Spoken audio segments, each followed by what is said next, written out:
primeiro lugar, eu destacaria, evidentemente, a qualidade do trabalho que chegou hasta aqui.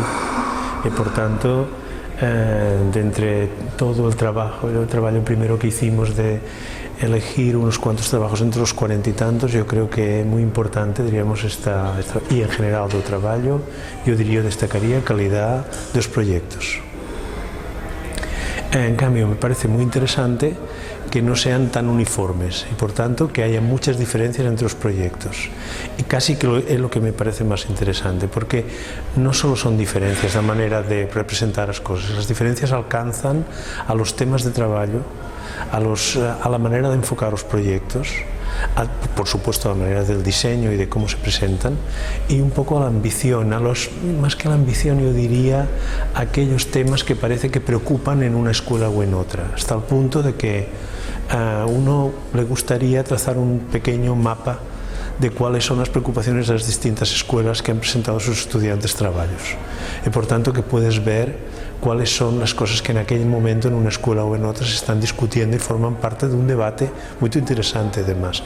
Y los proyectos que aquí vemos son un poco a condensado, ¿no?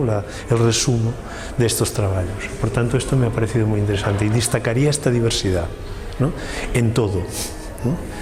Tanto en la concreción, la manera de abordar, por ejemplo, las maquetas diferentes que se presentan son diferentísimas entre sí, cada una expresa una sensibilidad muy diferente a cómo se están concibiendo estos proyectos, pero sobre todo los temas, que son para mí lo que me ha llamado más la atención, en relación, por ejemplo, a las escuelas de arquitectura que conozco, a los trabajos en España, porque verdaderamente ha sido muy generoso el hecho de que entre los 40 trabajos presentados fueran tan diferentes como temas, que algunos eran casi podríamos decir una especulación teórica, un discurso, y otros en cambio un edificio.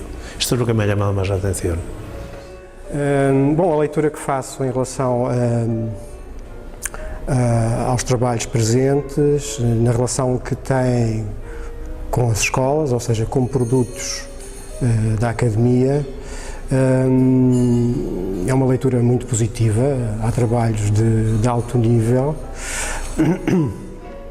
muito diversos nos seus objetivos, naquilo que propõem. Diria que se destacam 3 a 4 grupos. Temos um grupo muito representado que incide sobretudo no objeto isolado, no edifício, mas temos também outras abordagens, como a questão da paisagem, que está presente também em muitos dos trabalhos, quer em trabalhos de vertente mais arquitetónica, quer em trabalhos de vertente mais paisagística. Temos também a questão da reabilitação, portanto a intervenção em tecidos já consolidados e construídos, que podem ser renovados e devolvidos de algum modo ao uso. E temos também uma forte presença, não é a maioritária, mas é expressiva, de trabalhos que fazem apelo às questões participativas, portanto a modelos inclusivos, e que tentam trazer, enfim, a questão da cidadania para o palco da arquitetura. Eu diria que em Portugal há um modo de ensinar arquitetura que é muito comum, de escola para escola. Seria muito interessante que fosse mais eclético e que os próprios alunos pudessem escolher as escolas ou os estúdios dentro das escolas mais de acordo com os seus interesses, não é? Nós hoje vamos a Lisboa, Porto, Viseu, Faro, e há um modo de ensinar, não é? E no fundo de entender o que é arquitetura que me parece a mim um bocadinho comum, o que tira um pouco a diversidade do que é que pode ser uma resposta à arquitetura, sobretudo num contexto como este, que é um contexto com menos oportunidades. Creio também que, do que eu senti da minha experiência enquanto professor, que há um culto demasiado forte pelo individualismo, ou seja, do autor enquanto arquitetura. Seria muito mais interessante que os alunos trabalhassem em grupo, mas do princípio até ao fim. Por exemplo, aqui no Archipix vemos que os trabalhos são todos eles individuais. Nós que temos um bocadinho de experiência profissional sabemos que quase sempre nós temos que trabalhar numa equipa, não é? E o diálogo que se estabelece na equipa é muito importante para o resultado final. e acho que os alunos na universidade deviam ser de alguma forma empurrados para passar por esse processo de trabalho em equipa e não tanto o endeusamento do autor, não é, que decide tudo.